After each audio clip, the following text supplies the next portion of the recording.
दोस्तों, बेबाक खबरों के लिए अभी सब्सक्राइब कीजिए हेडलाइंस इंडिया और इस बेल आइकन को दबाकर खबरें पाएं सबसे पहले। नमस्कार, आप देख रहे हैं हेडलाइंस इंडिया। मैं हूं सचिन वर्मा। देश में आने वाले जुलाई को राष्ट्रपति चुनाव होना है।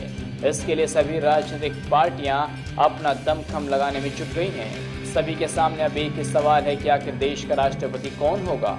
आए दिन राष्ट्रपति पद के लिए कोई ना कोई नाम सामने आ रहा है, लेकिन अब खबर आ रही है कि बीजेपी ने अब राष्ट्रपति पद के लिए अपने पत्ते खोल दिए हैं। बीजेपी और संघ की ओर से एक ऐसे नेता का नाम सामने आया है जिससे कांग्रेस के साथ पूरे विपक्ष की परेशानियां बढ़ गई हैं। बताया जा रहा है कि बीजेपी राष्ट्रपति चुनाव में कोई कोर कसर बाकी नहीं रखना चाहती है।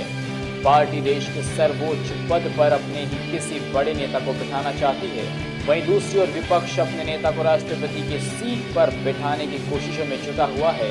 विपक्ष की ओर से अब तक कई नाम सामने आ चुके हैं। विपक्ष की ओर से राष्ट्रपति पद के लिए जिन नामों पर चर्चा चल रही है उनमें जेडीयू अध्यक्ष शरद यादव का नाम सबसे आगे है।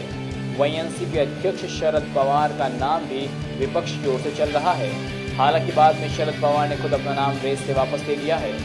बीजेपी की बात करें तो बीजेपी की ओर से कई नामों पर चर्चा हो चुकी है। इनमें आरएसएस प्रमुख मोहन भागवत का नाम भी शामिल है। विश्व हिंदू परिषद के अध्यक्ष प्रवीण तोगड़िया के नाम पर भी विचार चल रहा है। हालांकि भागवत ने अपना नाम राष्ट्रपति पद के उम्मीदवार की रेस से बाहर बताया है, लेकिन अब बीजेपी और संघ की ओर से जिस नाम पर मोहर लगी है उसके बाद कांग्रेस समेत पूरे विपक्ष के होश उड़ गए हैं। बताया जा रहा है कि संघ इस बार राष्ट्रपति चुनाव में लाल कृष्ण आडवाणी को राष्ट्रपति उम्मीदवार बनाने पर विचार कर रहा है। हालांकि अभी तक इस बात का कोई आधिकारिक ऐलान नहीं किया है, लेकिन सूत्र जो बता रहे हैं उनके मुताबिक संघ और बीजेपी लाल कृष्ण आडवाणी का नाम फाइनल करने वाली है। आपको बता दें कि बाबरी विध्वंस मामले में ट्रायल के बाद आडवाणी सहित 13 अन्य पर आपराधिक षड्यंत्र के आरोप के तहत मुकदमा चलाने का आदेश भी मिल चुका है।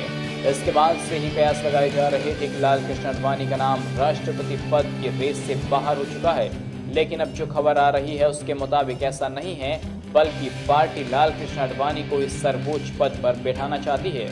आपको बता दें कि कोर्ट में ट्रायल चलने के दौरान अगर कोई व्यक्ति राष्ट्रपति पद पर आसीन हो जाता है तो भविष्य में आने वाले अदालत के किसी भी फैसले का उन पर कोई असर नहीं पड़ेगा। राष्ट्रपति पद पर होने के नाते उस व्यक्ति पर कोई भी मुकदमा नहीं चलाया जा सकेगा। ऐसे में इस बात की चर्चाएं भी हैं कि क्या लाल कृष्ण आडवाणी को राष्ट्रपति बनाकर केंद्र की सत्ता में आसीन कर बीजेपी अपने इस वरिष्ठ नेता को एक बड़ा जीवन दान देने वाली है।